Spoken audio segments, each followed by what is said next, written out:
Bapak hafal beberapa salawat. Allah Karim, sambutannya santun bicara. Semoga Allah rahmati Bapak. Tadi singkat sambutan. Ibu-ibu ajarkan salawat, ajarkan anak kepada kisah-kisah Nabi. Jarang kita dengar pejabat sambutan begitu.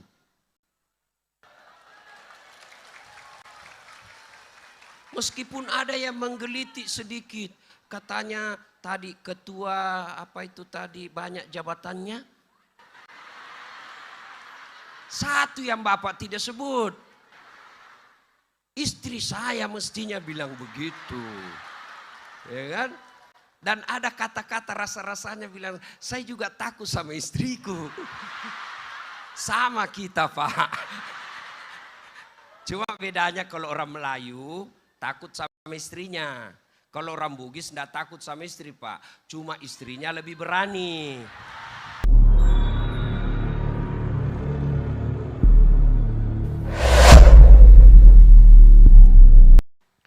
Warahmatullahi wabarakatuh.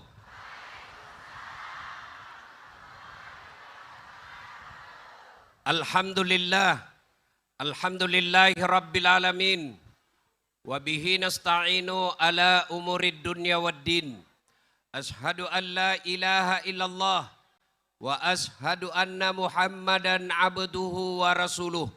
Allahumma salli ala sayyidina Muhammad. Wa ala alihi wa sahbihi ajma'in. Amma ba'd.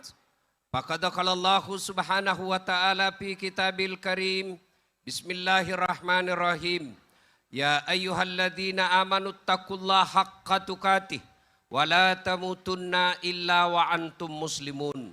Wahai orang-orang yang beriman, bertakwalah kalian kepada Allah dengan sebenar-benarnya takwa. Dan janganlah kalian mati kecuali dalam keadaan beragama Islam. Wa qala idzan bismillahirrahmanirrahim. Ya ayyuhalladzina amanu dukhulu fis silmi kaffatan wa la tattabi'u khutuwatis syaitan innahu lakum aduwwum mubin. Wahai orang-orang yang beriman, masuklah engkau ke dalam Islam secara sempurna dan janganlah engkau ikuti langkah-langkah setan. Karena sesungguhnya setan itu musuh yang nyata bagi kalian.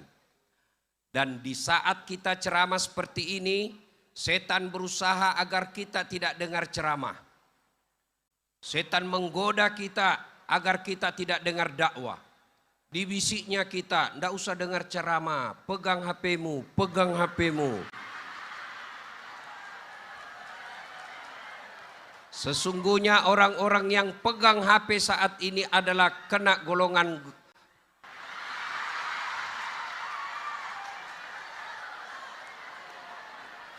sudah dikasih tahu masih juga dipegang HP-nya.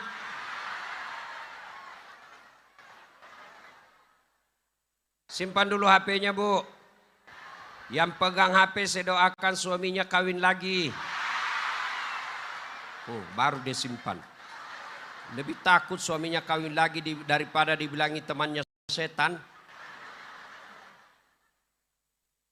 Wa qala idzan bismillahirrahmanirrahim. Innallaha wa malaikatahu yusalluna 'alan nabi. Ya ayyuhalladzina amanu sallu 'alaihi wa sallimu taslima.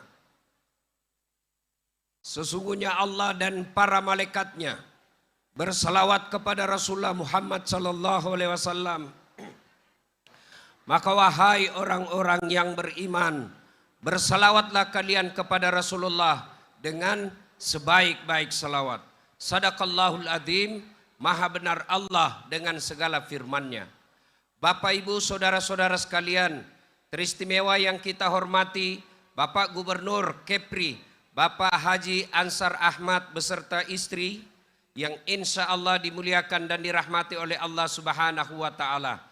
Mohon izin saya tidak sebut satu demi satu karena meringkas waktu sebab ibu-ibu mulai kepanasan. Ibu bapak saudara-saudara sekalian, 1400 tahun yang lalu terjadilah peristiwa yang sangat spektakuler, di mana peristiwa ini hanya terjadi sepanjang hidup ini sepanjang sejarah perjalanan dunia ini hanya sekali terjadi. Apa itu?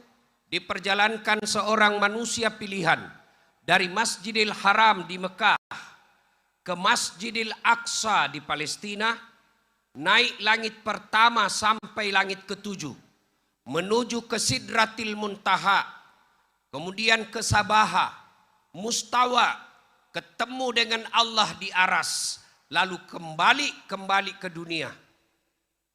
Kenapa peristiwa ini spektakuler? Karena perjalanannya sangat jauh, waktunya sangat ringkas. Hukum fisika mengajarkan makin jauh perjalanan, makin lama waktu ditempuh. Tapi perjalanan Isra Mi'raj, perjalanannya bukan cuma di bumi yang kita sebut Isra, tapi juga Mi'raj, naik ke langit. Perjalanannya sangat ringkas. Maka Nabi ketika ceritakan ke orang-orang kafir Quraisy di Mekah, tidak ada yang percaya, bahkan Muhammad dituduh gila. Kenapa? Muhammad katakan, ayuhan nas, wahai manusia, semalam saya dari langit, dari Palestina. Pagi ini kau ada lagi di sini Muhammad? Dia bilang, ya kau lihat saya toh. Ah, kau gila. Kenapa? Waktu itu dari Mekah Palestina, kendaraan paling cepat Pak naik onta. Berapa lama waktu dibutuhkan? 1 bulan. PP 2 bulan. Nah ini Nabi, dia bilang saya tadi malam. Mereka tidak percaya. Ternyata mereka lupa bahwa perjalanan Isra Mi'raj itu bukan Nabi yang mau, tapi Allah yang berkehendak. Kalau Allah yang berkehendak, Allah yang ngundang, maka semua fasilitas perjalanan ditanggung sama yang ngundang.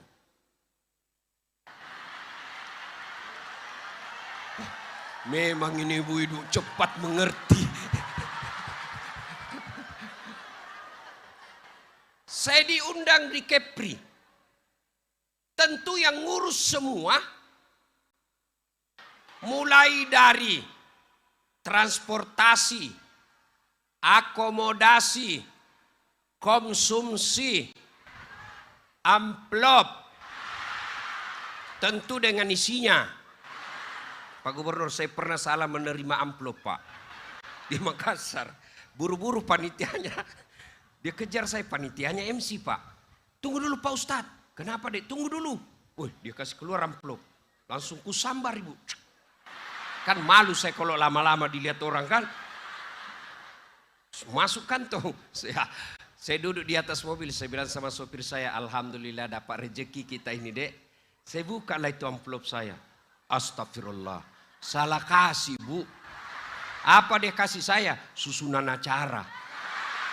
Astagfirullah. Pak Gub jangan dicontoh ini Pak Gub ya. Ini contoh yang tidak bagus. Iya. Karena saya undangan, maka ditanggung oleh yang undang. Pak Gubernur nanti tanggal 20 diundang ke Jakarta. Namanya undangan, negara yang undang. Perjalanannya perjalanan dinas, ditanggung sama negara. Allah yang undang Nabi, maka transportasinya Allah yang tanggung. Siapa yang Allah pilih, namanya burak. Nah, ada kejadian. Saya kasih contoh supaya ibu bapak gampang ngerti. Tidak masuk akal tapi terjadi.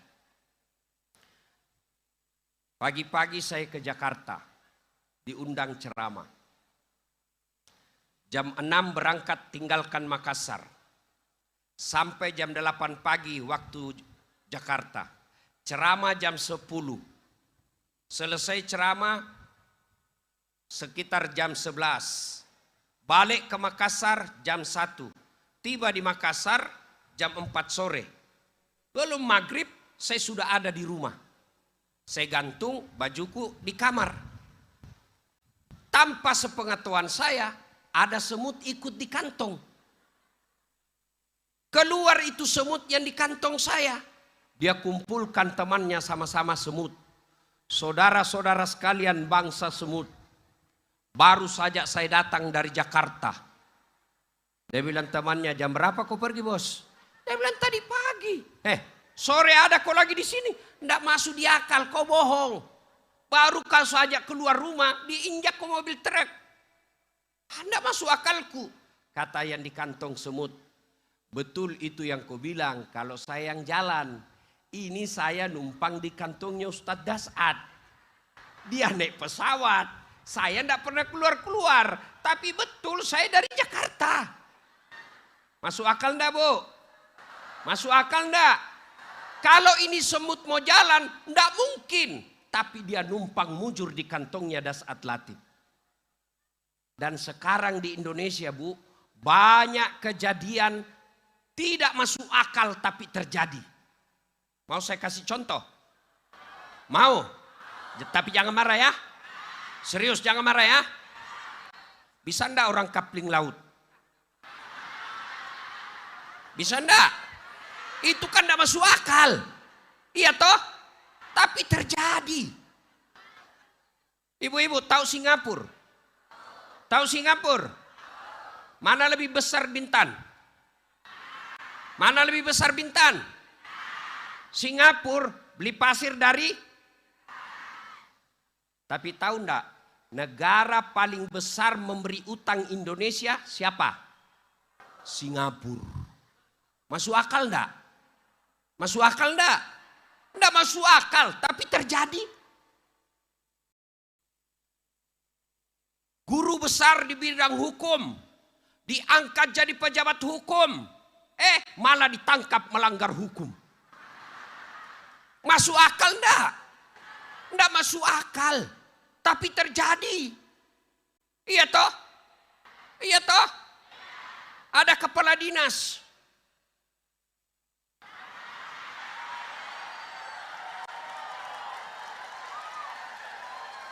Kan kamu tahu tadi bilang enggak marah. Ada kepala dinas. Tiba-tiba dimutasi. Marah. Kenapa kau marah? Nah bukan kau punya jabatan. Itu sementara. Masuk akal enggak dia mau memiliki jabatan selama-lamanya? Enggak masuk akal tapi dia mau selama-lamanya. Tidak masuk akal tapi terjadi.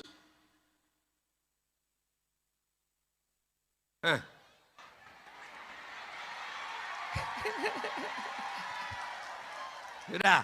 Nah, maka mulailah Nabi diperjalankan. Jadi ini dulu sebelum diperjalankan. Pertanyaannya, kenapa Nabi diisrakan?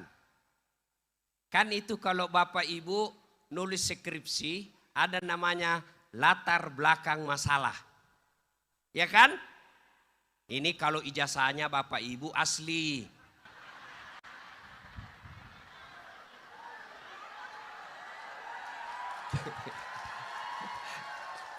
Adakah disebut latar belakang masalah? Nah, kenapa Nabi diisrakan? Dalam Islam itu Ibu, ada 2 tahun aneh-aneh namanya. 1 namanya tahun gajah. Tahun apanya Nabi Bu? Allah Karim. Pak Gubernur waktu Bapak melantunkan salawat, saya kagum sama Bapak. Saya baru sadar kenapa Allah paksa saya waktu ikut sama Bapak itu naik mobil. Bapak nyetir mobil sendiri kan waktu itu. Oh ini hikmahnya. Saya tidak salah memilih orang untuk bantu kampanye.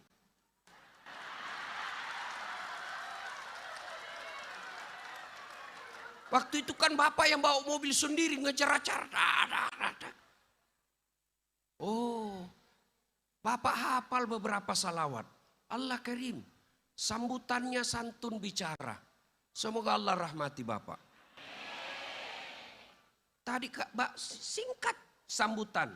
Ibu-ibu ajarkan salawat, ajarkan anak kepada kisah-kisah Nabi. Jarang kita dengar pejabat sambutan begitu.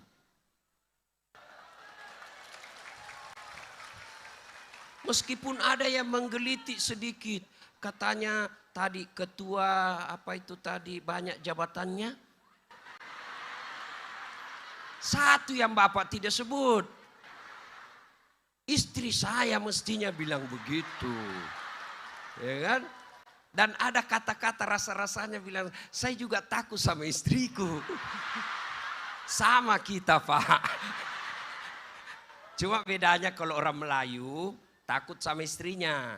Kalau orang Bugis tidak takut sama istri, Pak. Cuma istrinya lebih berani.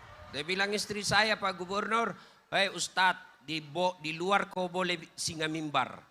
Di luar kau boleh singa panggung. Di rumah Hello Kitty. Dengar ya, kenapa Nabi diisrakan? Tadi disebut tahun duka cita, tahun gajah, tahun lahirnya Nabi.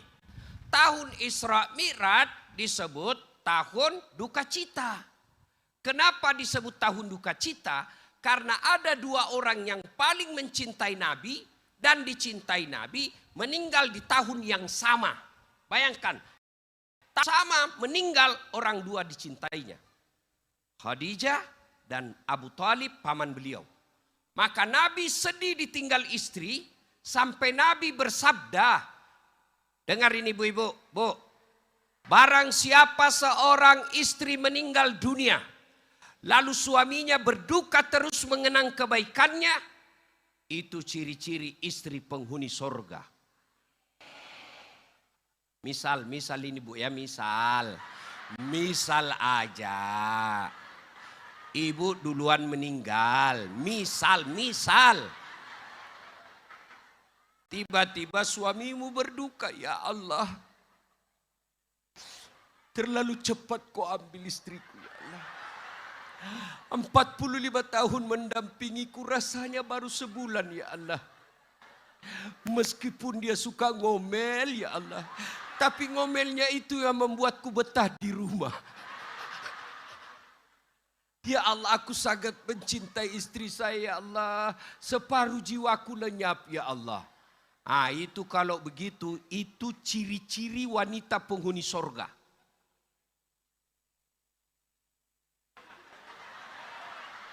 Tapi kalau sebaliknya, ibu meninggal, suami ibu balik kamar masuk, merdeka!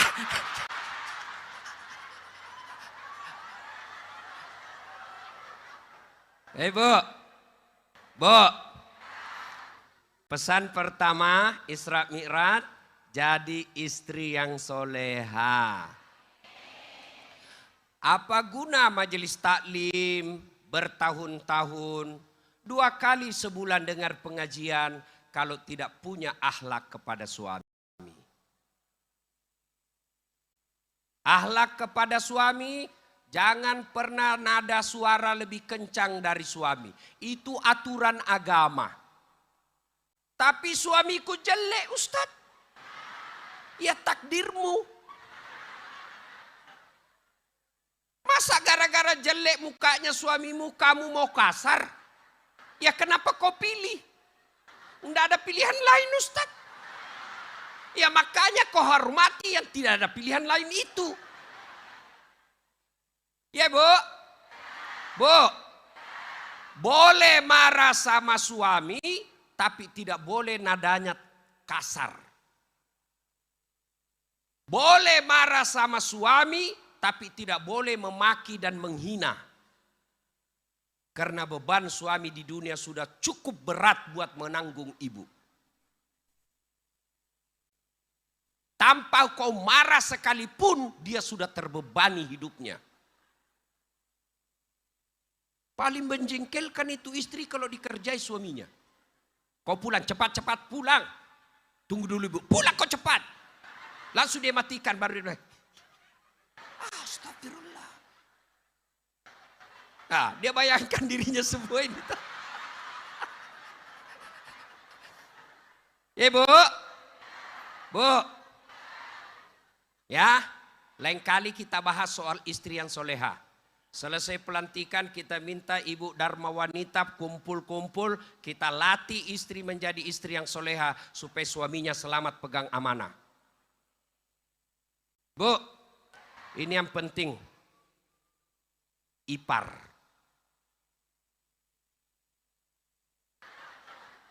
Kata Nabi, iparmu adalah maut. Itu bukan film itu hadis tuh Bu. Hati-hati. Ibu punya ipar di rumah, hati-hati. Gimana cara hati-hatinya? Satu, jangan biarkan adekmu, kalau itu ipar perempuan, saudara ibu maksudnya, supaya ibu tidak diambil suamimu sama adekmu. Itu banyak terjadi tuh Bu. Nah, maka satu, jangan biarkan adekmu kelihatan auratnya depan suamimu. Dia kan suami saya. Oh, hati-hati. Siapa tahu dia tipikal buaya darat. Dua, jangan biarkan dia berduaan. Ibu pergi kerja, suamimu rehat di rumah, kau bilang sama adekmu, tolong rawat kakak ya. Diambil suamimu. Besok-besok ibu-ibu pulang rumah lihat suamimu berduaan sama adekmu, segera keluarkan adekmu kalau kau mau menyelamatkan rumah tanggamu. Jangan nanti kau menyesal pergi ke kampung ibu sama mamamu. Adekku Bu, kenapa dia ambil suamiku? Wah, lebih baik dia kalau dia kuliah, kontrakkan rumah. Ya. Nah ibu bapak saudara-saudara sekalian. Nah sudah itu, lain masa kita waktu butuh ini khusus bahas ini. Banyak rumah tangga Islam hancur gara-gara ipar. Karena kenapa? Dia tidak tahu bagaimana Islam memelihara ipar di rumah. Bapak saudara-saudara sekalian, Nabi berduka, ditinggal istrinya. Maka Allah panggil malaikat Jibril dan Mikail. Jibril, kau jemput kekasihku Natuna, sampai lagi di Natuna. Nabi lagi lihat bintang, sampai lagi di bintang. Begitu kecepatannya. Nah, suatu ketika perjalankanlah Masjidil Haram ke Masjidil Aqsa. Nabi tujuannya mau kemana Bu? Mau naik ke langit. Ada mahasiswa tanya, Ustadz, kenapa mesti ke Palestina lagi? Kan bisa dari Mekah langsung ke langit. Kenapa mesti ke Palestina lagi? Kan tujuannya mau ke langit. Ya, ini kan boros anggaran. Harus ada efisiensi. Papa ngerti juga maksud saya Pak ya. Hati-hati yang suka bikin SPJ palsu. Ya, saya biasa lihat kasihan itu sopir. Disuruh pergi tanda tangan, tanda tangan. Padahal tidak ada perjalanannya, ada SPJ-nya Pak. Bapak nanti yang suka perjalanan SPJ palsu siap-siap masuk neraka juga. Kau jalan-jalan kau neraka, kau suka jalan-jalan di sana. Sudah jalan. Apa jawaban Allah? Kenapa mesti ke Palestina? Masjidil Aqsa. Allah jawab, linuriyahu min ayatina. Untuk memperlihatkan sebagian dari tanda-tanda kebesaran kami. Sebagian saja. Allah memilih beberapa chapter-chapter sifat baik dan sifat buruk. Kenapa tidak semua sifat buruk? Kenapa tidak semua sifat baik Allah tampakkan? Karena sifat-sifat buruk ini betul-betul merusak kehidupan. Apa itu? Satu, dengar baik-baik. Kita pilih-pilih yang ada kaitannya dengan kantor gubernur. Satu, Nabi melihat ada manusia Pak. Badannya manusia begini. Badannya manusia begini Pak. Tapi mukanya ular. Nabi bertanya, ya Rasul, ya Jibril, siapa itu? Cakep betul badannya. Mukanya ular, siapa dia? Jibril menjawab, itulah umatmu yang suka menjilat-jilat.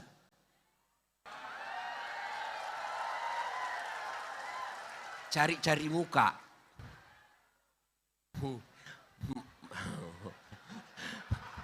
Mau jadi pejabat, Pak Gubernur. Sini Pak.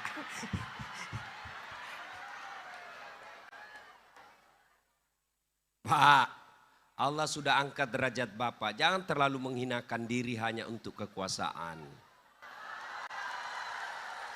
Orang Melayu punya marwah, Pak. Titud beleng-beleng. Titud beleng-beleng.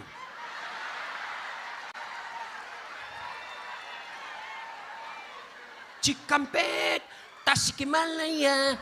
Aku bingung saya, apa kau dapat itu? Coba kalau salawat. Coba kalau kau salawat. Salawat bareng-bareng itu pahalanya lebih banyak daripada jumlah air hujan ketika hujan. Mendapat pahala. Berkah juga kampung kita. Tidak usah cari muka jadi pejabat, Pak. Sekolah aja baik-baik. Tunjukkan pekerjaan. Kalau Bapak tidak dikasih jabatan, berarti Bapak dianggap bebannya Bapak tidak cocok. Mobil tua dikasih balap, rusak. Iya kan? Wah, kenapa? Dia baru 5 tahun sudah dipromosi. Saya sudah 10 tahun, enggak dipromosi. Betul Bapak 10 tahun, tapi otaknya Pentium 1. Ini betul 5 tahun, tapi Pentium 5 Pak. Cepat loading. Shung. Bapak, dikasih perintah. Ayo Pak. Nah biasanya gini, yang tidak punya kapasitas, tidak punya kualitas SDM, mau jadi pejabat, maka dia datang menjilat. Yang merusak sistem tata negara kita kalau mental-mental penjilat diangkat jadi pejabat.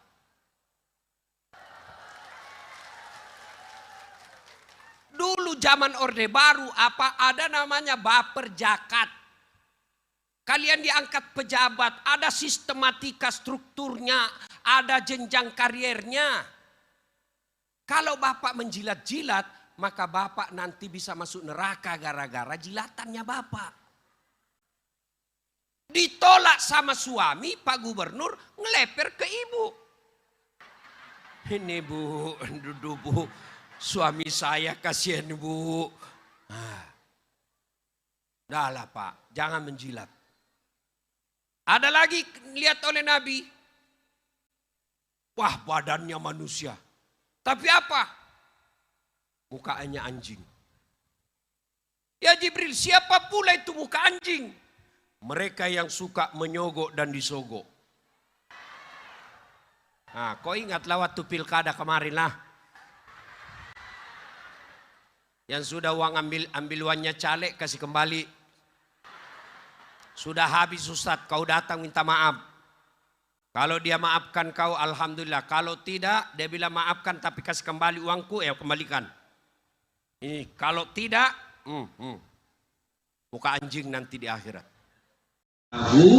Min ayatina, untuk memperlihatkan sebagian dari tanda-tanda kebesaran kami. Sebagian saja. Allah memilih beberapa chapter sifat baik dan sifat buruk. Kenapa tidak semua sifat buruk? Kenapa tidak semua sifat baik Allah tampakkan? Karena sifat-sifat buruk ini betul-betul merusak kehidupan. Apa itu? Satu, dengar baik-baik. Kita pilih-pilih yang ada kaitannya dengan kantor gubernur. Satu, Nabi melihat ada manusia Pak, badannya manusia begini, Pak, tapi mukanya ular. Nabi bertanya, ya Rasul, ya Jibril, siapa itu? Cakep betul badannya, mukanya ular, siapa dia? Jibril menjawab, itulah umatmu yang suka menjilat-jilat.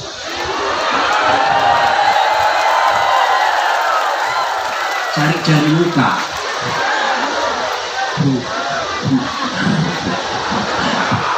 Mau jadi pejabat, ya Pak Gubernur.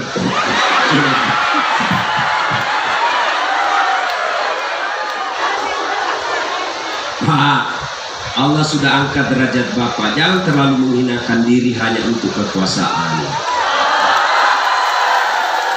Orang Melayu punya marwah Pak. Untuk apa jabatan kalau harga diri kita sendiri diinjak-injak?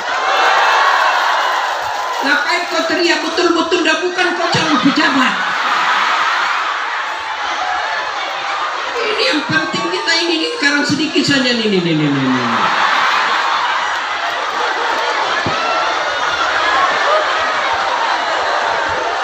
Adik-adikku yang baru meniti karir, gak usah kau cari muka sama gubernur. Kalau gubernur seperti beliau, gak perlu dia pilih cari muka, dia akan cari orang berprestasi. Tadi bagusnya, siap-siap nih calon-calon mau ikut lomba salawatan.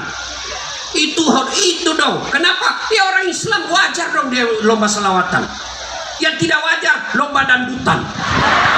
Putar ke kiri lo, putar lagi ke kiri. Apa kau dapat itu? Beleng-beleng.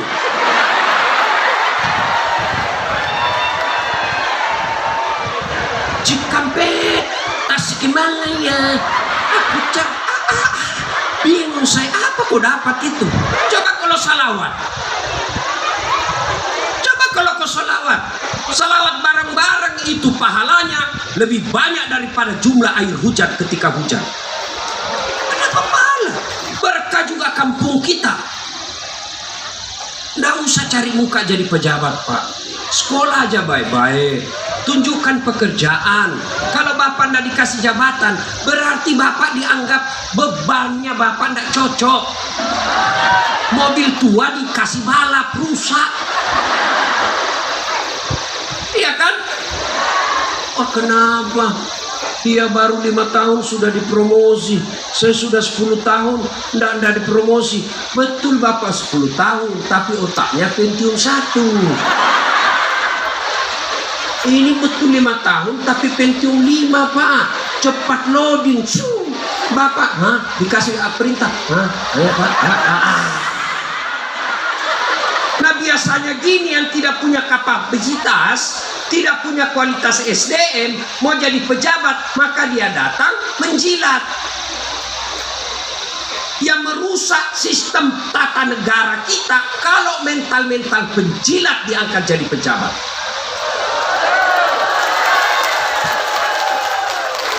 Dulu zaman Orde Baru ada namanya baper jakat.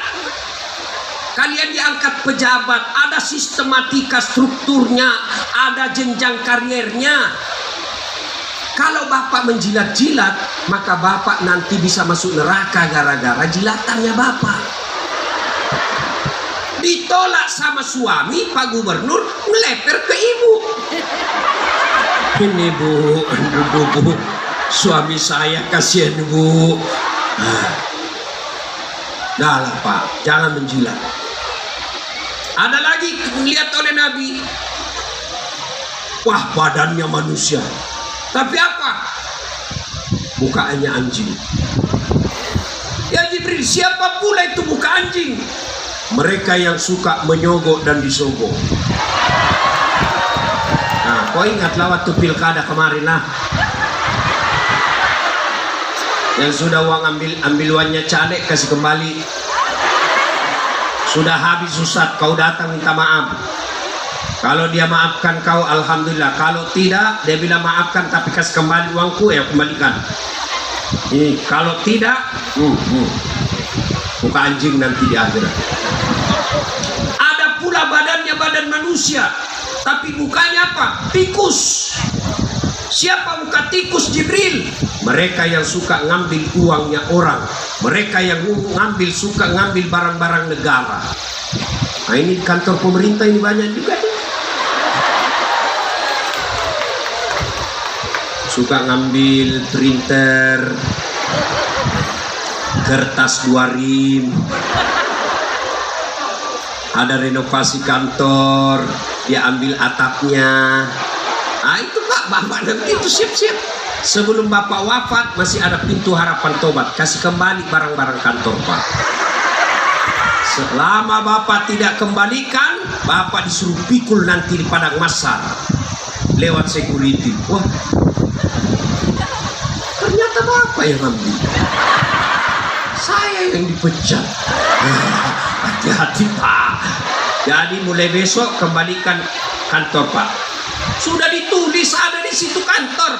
Inventaris kantor Kepri. Ada di rumahnya. Itu biasa rumah dinas ini kalau keluar pejabatnya hilang semua isinya. Gorden, kulkas, AC, dia angkut semua. Kerjasama sama kepala pengadaan. Kenapa? Supaya ada lagi proyek baru.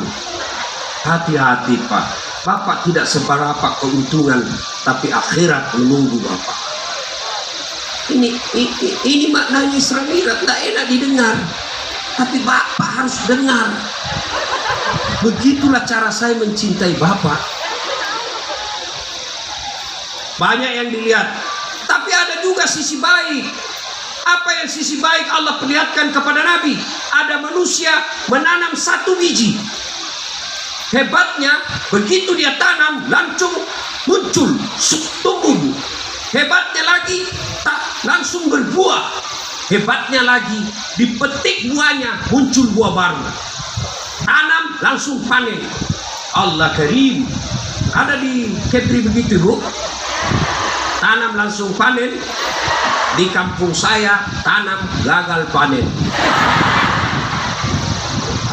Ini Nabi heran, Jibril, siapa pula itu? Hebat sekali. Jibril menjawab, ya Muhammad, itulah umatmu yang rajin bersedekah. Ibu-ibu, Bu, coba kita nyanyi ikut kalau hafal ini lagu, Bu. Salatullah ala toha, salatullah ala yasin. Masya Allah. Ibu-ibu, kalau ibu nanti meninggal,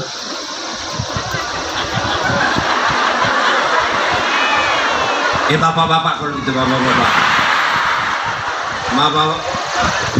gembiranya kalau suaminya meninggal. Pak, kata Nabi, kalau orang sudah meninggal, tidak bisa lagi berbuat apa-apa. Masuk di kubur, 3 aja lagi yang bisa menolong.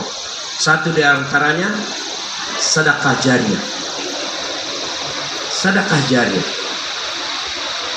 Ini ibu-ibu yang di depan yang banyak emasnya,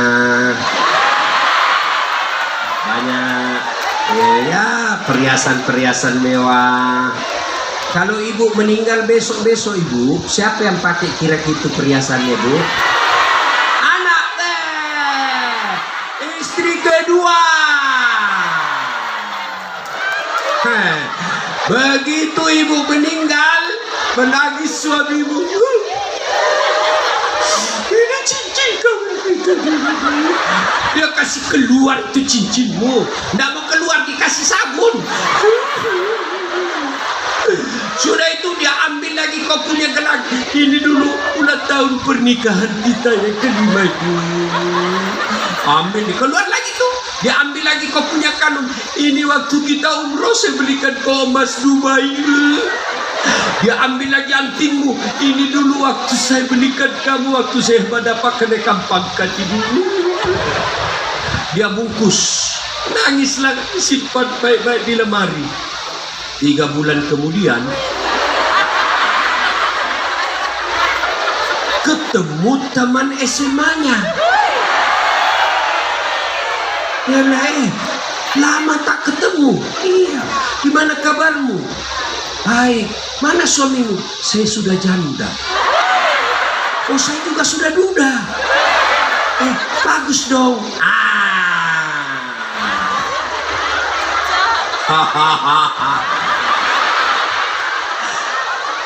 Lama makin akrab.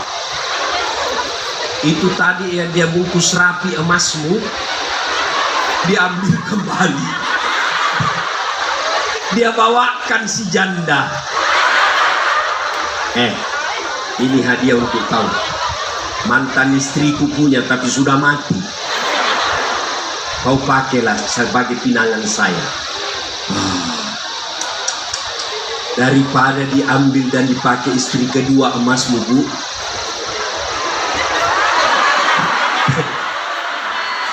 lebih baik kau sedekahkan untuk kehidupan akhiratmu. Ya, Bu? Wow, Masya Allah. Ini yang di depan saya semua nih, di depan kita semua nih, orang-orang Allah kasih rezeki, alhamdulillah lebih dari cukup. Enak hidup mereka. Kenapa? Biar palsu orang juga bilang asli. Maka saya bilang sama ibu-ibu orang kaya, ngapain kau pakai yang asli? Lebih baik yang asli kau jual, kau kirim untuk kuburmu. Lebih baik kau pakai yang palsu. Kenapa? Tidak mungkin orang bilang, masa istri gubernur palsu? Tidak mungkin dong. Iya toh? Beda kita orang miskin. Kita sudah pakai yang asli, apa dia bilang? Dari mana kau dapat? Pasti palsu. Maka ibu-ibu miskin pakai aja yang palsu. Karena biar asli orang bilang palsu. Yang asli kau sumbang untuk kuburanmu. Itu yang disebut pandai menyikapi hartanya. Ini bapak-bapak nih yang sudah muka-muka mana nih? Yang muka-muka calon sakaratul maut. Adalah Pak, nggak usah lagi investasi kebun, investasi ruko, saatnya investasi akhirat. Dan demi Allah, tidak ada orang bangkrut gara-gara sedekah. Dan demi Allah, tidak ada orang benci orang dermawan. Dan demi Allah, tidak ada suka orang pelit. Ibu, tetangga yang pelit dengan dermawan pilih suka mana, Bu?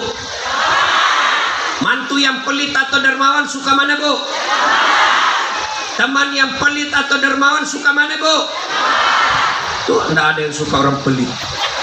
Bahkan orang pelit sekalipun tidak suka sama orang pelit.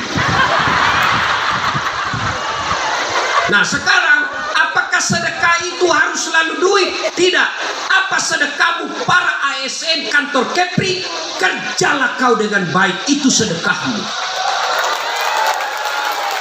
Datang masyarakat, mudahkan, jangan persulit. Dia tidak tahu urus administrasi, itu tugasmu sebagai ASN. Ajari dan bantu mereka. Jangan malah kau cari alasan. Begitu ada. Paham maksudku ini, Bu? Ngapain kau digaji oleh negara di situ kalau kau tidak bisa menolong rakyat? Tenang, Bu, saya bela kau hari ini.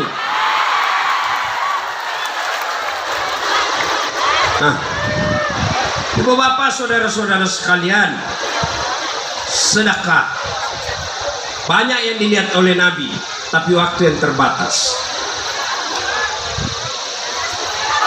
Saya cuma bilang waktu terbatas. Sampailah di Masjidil Aqsa, naik langit 1 sampai ke 7. Dari langit ke 7 menuju ke Sidratil Muntaha, Sabaha. Kemudian Malaikat Jibril berkata, Muhammad, saya hanya bisa sampai di batas ini. Saya tidak bisa melewati. Kalau saya lewat, hangus saya punya jasa. Kau silakan masuk sendiri. Masuk Nabi. Disambut oleh Allah. Assalamu alayka ayyuhan nabiyyu wa rahmatullahi wa barakatuh. Allah yang lebih dulu memberi salam kepada Nabi. Itulah yang kita baca dalam tahiyat. Terjadi dialog sebenarnya itu. At-tahiyatul wabarakatuh, salawatu, thayyibat. Itu dialog sebenarnya antara Allah dengan yang diabadikan dalam bacaan tahiyat.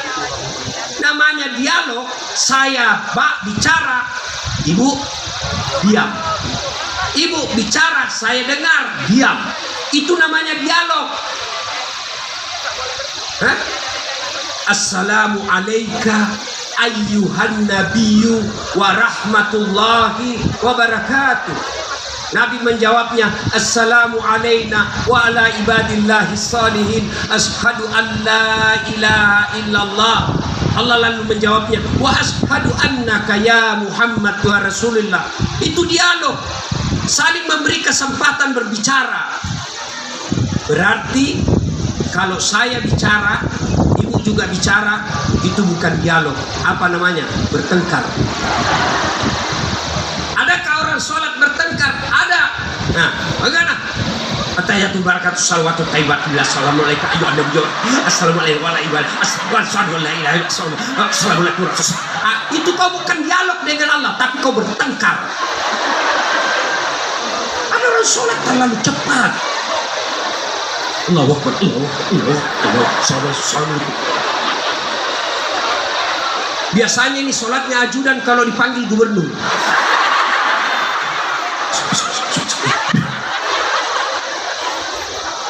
Oh, nah, Nabi lalu mengajukan proposal. Ya Rasulullah, ya Allah, umatku ini kan pendek-pendek umurnya. Berikanlah kasihan keistimewaan. Lalu Allah sampaikan, ya Muhammad, saya kasih kau hadiah yang belum pernah kuberikan kepada Nabi dan umatnya sebelumnya, yaitu sholat 50. Kau ambil ini. Nabi turun senang, ketemu di langit 6 malaikat Nabi Musa. Muhammad, apa oleh-oleh dari Allah? Kata Nabi, saya diberi perintah sholat. Berapa? 50 kali saya semalam. Enggak salah. Iya, terlalu banyak. Umatku saja kuat dan besar, enggak mampu itu. Kau minta keringanan. Nabi naik. Ya Allah, terlalu banyak. Dikurangi 5. Kata malaikat Nabi Musa, masih banyak. Naik lagi, kurangi lagi 5. Naik lagi, kurangi lagi 5. Mondar mandir, setiap kali naik dikurangi 5. Terakhir tinggal 5. Kata Nabi Musa, lagi berapa Muhammad? 5 bos. Tapi jangan juga kau cari dalam kitab ini 5 bos, tidak ada ini. Nah, ini bahasa dasar. Kata Nabi Musa, masih banyak bro. Nabi kelihatan cerdasnya. Setiap kali saya naik dikurangi 5. Ini tinggal 5. Kalau saya naik lagi, tidak ada, sudah kuda Pak balik pulang. Sudahlah Musa, nanti diurus di belakang. Ternyata apa yang dikhawatirkan Nabi Musa betul adanya. Sekarang saja yang tinggal 5, masih ada yang hari Jumat saja. Gimana lah jadinya seandainya jadi Pak 50 kali? Pak, bapak-bapak, bagaimana seandainya jadi 50 kali sehari semalam? Tidak ada lagi kesempatan jadi gubernur. Sholat aja kita kerja Pak. Mau pergi kampanye, hanyalah sholat. Sholat dulu loh. Mau lagi naik mobil, hanyalah falai, sembahyang lagi Pak. Syukur 35. Nah, apa hikmahnya? Nabi dalam duka, Nabi dalam sedih, Allah tidak kasih perintah puasa, Allah tidak kasih perintah zakat, Allah tidak perintah haji, tapi apa Allah kasih? Sholat. Berarti ketika gundah gulana, cemas, ada masalah, sholatmu sempurnakan. Bapak-bapak, ada masalah, perbaiki sholat. Mau jadi kepala dinas, perbaiki sholat. Sholat aja Pak, perbaiki sholat. Kalau tidak dikasih, berarti tidak baik buat Bapak. Ibu-ibu, ada keinginan perbaiki sholat.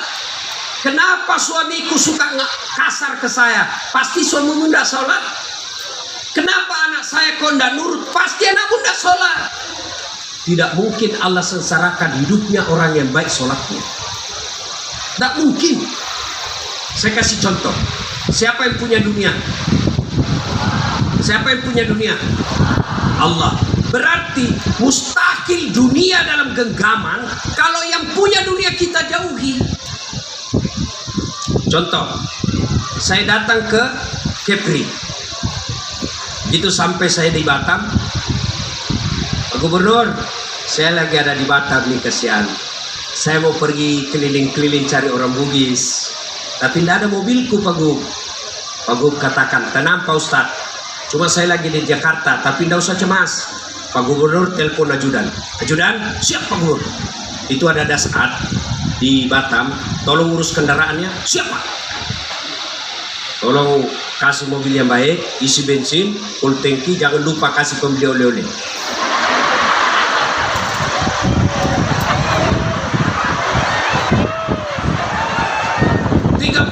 Kemudian datang ajudan, izin Pak Ustadz, ada kendaraan dari Pak Gubernur, silakan Pak Ustadz gunakan selama di Batam. Ini ada juga bensin sudah full, ada sopir, ini ada pembeli titipan oleh-oleh. Wah, selesai urusan saya di Kepri. Kenapa? Saya akrab sahabat dengan Gubernur Kepri. Sebaliknya ada orang dari Sulawesi, tidak pernah ketemu Pak Gubernur, tidak pernah kenalan, tidak pernah dengar namanya, mendarat di Batam. Assalamualaikum Pak Gubernur, saya lagi di Batam, boleh pinjam mobilnya? Siapa ditelepon Pak Gubernur? Siapa? Ajudan? Bukan. Siapa? Kapolres. Pak Kapolres, ada penipu itu di bandara, tolong tangkap segera. Tidak kenal kok tiba-tiba pinjam mobil, pasti penipu itu. Begitu juga dalam hidup ini. Kau tidak pernah sholat, sholatmu hanya hari Jumat, paling cepat, paling terlambat datang, paling cepat pulang. Orang khotbah kau tidur. Begitu ada masalah dalam hidupku, kok ya Allah capek sudah saya menghadapi masalah saya ini ya Allah. Kenapa hidup saya penuh masalah? Capek sudah saya ya Allah. Allah sampaikan, malaikat karena sudah capek hidup cabut nyawanya.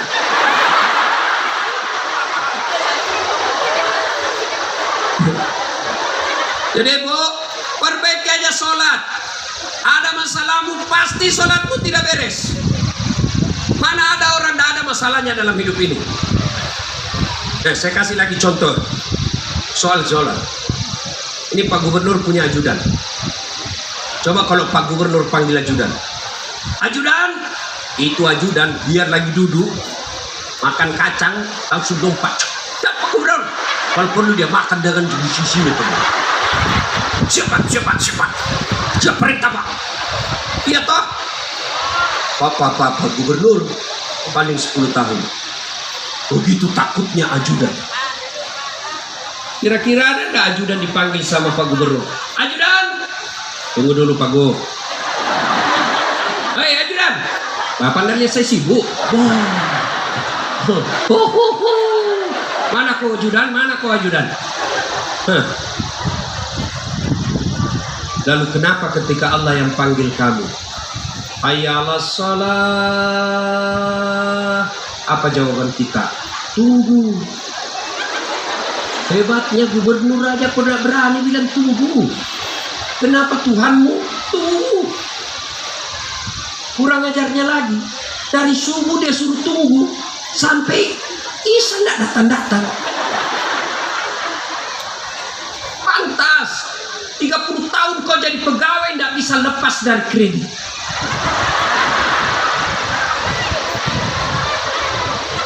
Mana ada pegawai tidak ada kreditnya? Tanggal katanya pegawai negeri itu tanggal 1 sampai tanggal 10 makannya sari lauk.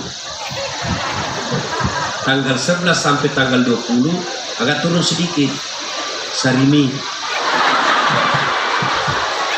21 sampai 30 paling turun saridon. Rumah sakit kepala, cicilan sudah, gaji sudah habis, cicilan belum lunas. Kau tahu Ustaz? Ya saya juga pegawai Pak. Saya pula ditanya, saya di kampung, berapa gaji udah saat? Wah 9 koma. Hebat sekali ya. Maksudnya apa? Tanggal 9 sudah koma.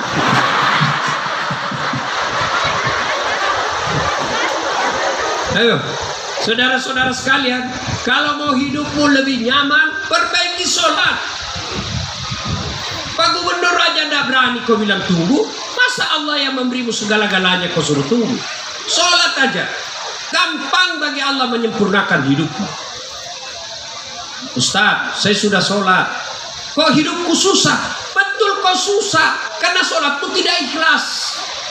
Ayalah sholat, asar lagi. Rasanya baru kita sholat duhur, kau tidak ikhlas. Kau ketawa karena kau semua begitu.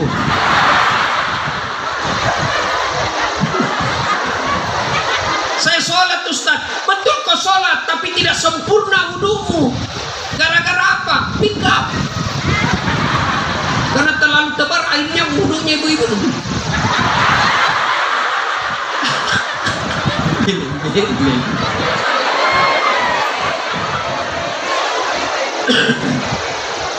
Ustaz, saya betul sholat, saya rajin sholat Ustaz, tapi kok selalu betul kok sholat tapi main-main. Oh, mana caranya sholat? Nah, sholatnya gini. Ini caranya sholatnya. Allah.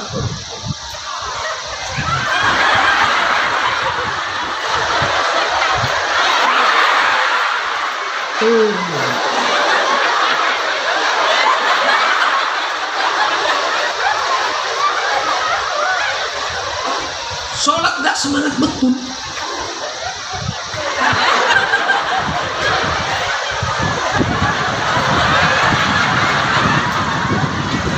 Ibu bapak ketawa karena membayangkan diri sendiri. Dalam hati bapak, ayo banget.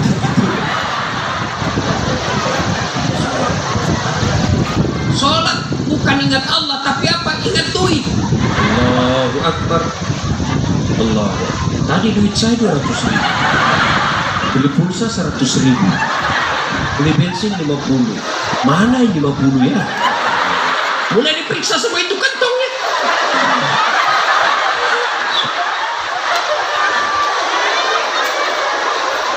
Kalau masih begini gaya kita sholat, wajar 30 tahun kita sholat tapi akhlak kita masih rusak.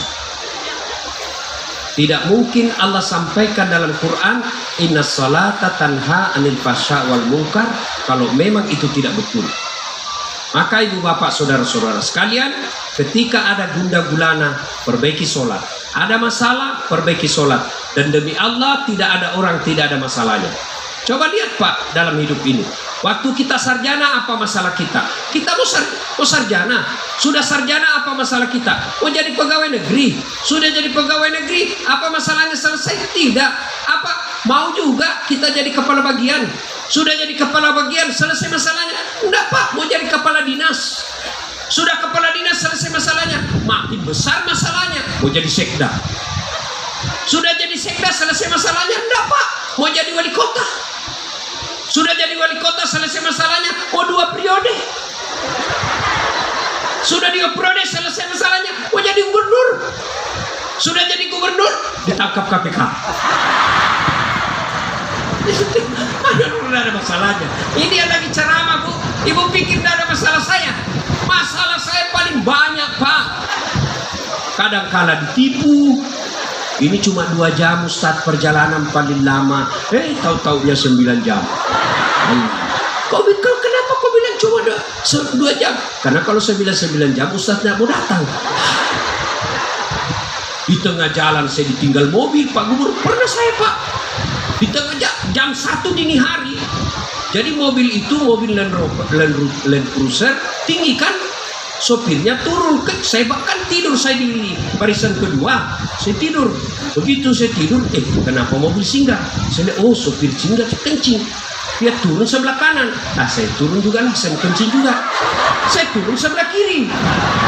Sopir tadi lihat saya tidur, jadi saya kencing. Saya pikir, saya bilang dalam hati, sekalinya sopir tidak tahu saya ini lagi kencing juga. Begitu saya kencing, benar jalan mobil. Apalagi sudah pergi Pak, tutup. Saya mau telepon, HP di mobil. Saya putih-putih Pak, baju dalam putih, ini putih, semua putih. Tidak ada satupun mobil yang mau mengambil saya. Dikira saya pocong. Waktu itu belum viral jadi banyak. Saya mau tengah jalan, saya bilang, nanti dikira betul saya pocong bisa ditabrak saya malam-malam. Jam 1 dini hari, gerimis. Jam 1 dini hari Pak, gerimis pula. Jam 6.15 baru sadar itu sopir. Jam azan subuh, dia balik lihat, Pak Ustadz subuh. Mana Pak Ustadz? Jam 6.15 baru sampai kembali. Begitu dia turun, saya mau tempelin. Tapi saya lihat, lebih besar dari saya ini. Tapi masalah saya paling besar sekarang, Bu, banyak janda-janda curhat. Ustaz, baru saja meninggal suamiku. Adakah doa-doa penenang jiwa, Ustaz? Ku kasihlah doa-doa penenang jiwa. Lama-lama dia bilang, Ustaz, jiwa saya sudah tenang. Maukah Ustaz menjadi imam dalam hidupku? Saya bilang, oh mohon maaf Ibu, saya bukan imam, saya penceramah. Ibu bapak saudara-saudara sekalian, begitu ada masalah, Allah cuma minta ista'inu bis sabri was sholat. Sabar, perbaiki sholat. Saya yakin kita datang berkumpul di sini niat Pak Gubernur agar kita bisa mengambil nilai-nilai spiritual dalam kejadian Isra Mi'raj ini. Satu di antara yang paling penting adalah ayo saling mengingatkan ketika kita lupa sholat. Yang paling penting lagi, kita ayo sama-sama memelihara sholat jamaah. Kalau sholat di kampung negeri ini dipelihara, pegawai-pegawainya mulai dari Pak Gubernurnya pelihara sholatnya dengan baik, mustahil Allah sengsarakan kampung ini. Allah janjikan dalam Al-Quran, walau anna ahlal qura aman wattaqau lafatahna alaihim barakatin minas samai wal ard. Apabila penduduk suatu negeri beriman dan bertakwa kepadaku, maka aku akan turunkan keberkahan dari langit dan keberkahan dari dalam tanah. Hari ini Allah buktikan kasih sayangnya. Meskipun panas, tapi matahari tidak menyengat. Bahkan angin sepoi-sepoi datang. Kenapa? Karena kita menyebut kisah Isra Mi'rajnya manusia yang paling dicintai oleh Allah Subhanahu wa Ta'ala. Mudah-mudahan kejadian Isra Mi'raj ini menjadi inspirasi buat kita. Dan paling penting, mari pelihara sholat. Kalau mampu kita sholat berjamaah. Tidak ada gunanya kita peringati tiap tahun Isra Mi'raj kalau pada akhirnya sholat masih sering kita lalaikan. Terima kasih, mudah-mudahan ada manfaat. Ini saja yang kita sempat sampaikan. Lebih dan kurangnya mohon dimaafkan. Usikum wa nafsi bitaqwallah fastabiqul khairat. Sebelum kita akhiri, mari kita berdoa kepada Allah Subhanahu wa Ta'ala. Mudah-mudahan Allah berikan keberkahan hidup, keselamatan dunia dan akhirat. Mohon izin untuk mengaminkan. A'udzu billahi minasyaitonir rajim. Bismillahirrahmanirrahim. Allahumma shalli ala sayyidina Muhammad wa ala ali sayyidina Muhammad. Allahumma ghfir lil mu'minina wal mu'minat wal muslimina wal muslimat al ahya'i minhum wal amwat. Innaka sami'un qaribun mujibud da'wat wa kadiyal hajat. Ya Allah, ya Rabbi, ya Karim, di pulau ini kami hidup ya Allah. Berkahi pulau ini ya Allah. Rahmati pulau ini ya Allah. Lindungi orang-orang yang hidup di atasnya ya Allah. Munculkan segala keberkahan yang ada di dalamnya ya Allah. Ya Allah, ya Rabbi, ya Karim, Engkau yang maha melindungi. Lindungi kami semua ya Allah. Berikan hidayah kepada kami ya Allah. Jangan kau biarkan kami sesat. Jangan engkau biarkan kami larut dalam maksiat. Tegurlah kami jika kami salah ya Allah. Berikanlah kami kesempatan untuk bertobat. Ya Allah, ya Rabbi, ya Karim, Engkau yang maha membalas. Balaslah segala kebaikan orang-orang yang telah mewakafkan waktu, harta dan ilmunya untuk kemajuan Kepri ya Allah. Angkat harkat dan martabatnya, wujudkan cita-citanya, bahagiakan keluarganya, dan jika kelak menghadap kepadamu, hadapkan dalam iman dan Islam. Ya Allah, kami hanya bisa berdoa dan memohon. Di tangan-Mu jualah yang mengabulkan doa kami. Engkau yang beri hidayah dan petunjuk. Berikan hidayah dan petunjuk kepada pemimpin kami ya Allah, kepada gubernur dan wakil gubernur terpilih kami ya Allah. Tunjukkan yang hak adalah hak, dan berikan kesanggupan kemampuan kepadanya melaksanakan yang hak. Tunjukkan yang batil adalah batil, dan berikan kesanggupan keberanian memberantas kebatilan. Rabbana atina fid dunya hasanah wa fil akhirati hasanah wa qina adzabannar. Subhana rabbika rabbil izzati amma yasifun. Wassalamun alal mursalin walhamdulillahi rabbil alamin. Terima kasih, lebih dan kurangnya mohon dimaafkan. Usikum wa nafsi bi taqwallah. Astabiqul khairat. Assalamualaikum warahmatullahi wabarakatuh. Terima kasih Ustadz, mohon berkenan untuk tetap di tempat. Selanjutnya akan kita saksikan penyerahan piagam penghargaan kepada Ustadz Das'ad Latif atas kontribusinya sebagai penceramah pada Tabligh Akbar yang akan diserahkan secara langsung oleh yang terhormat Gubernur Kepulauan Riau. Kami izin berkenan, kami undang untuk naik ke atas panggung menyerahkan piagam penghargaan kepada Ustadz Das'ad Latif atas kontribusinya sebagai penceramah pada Tabligh Akbar dalam rangka peringatan Isra Miraj Nabi Muhammad SAW 1446 Hijriah.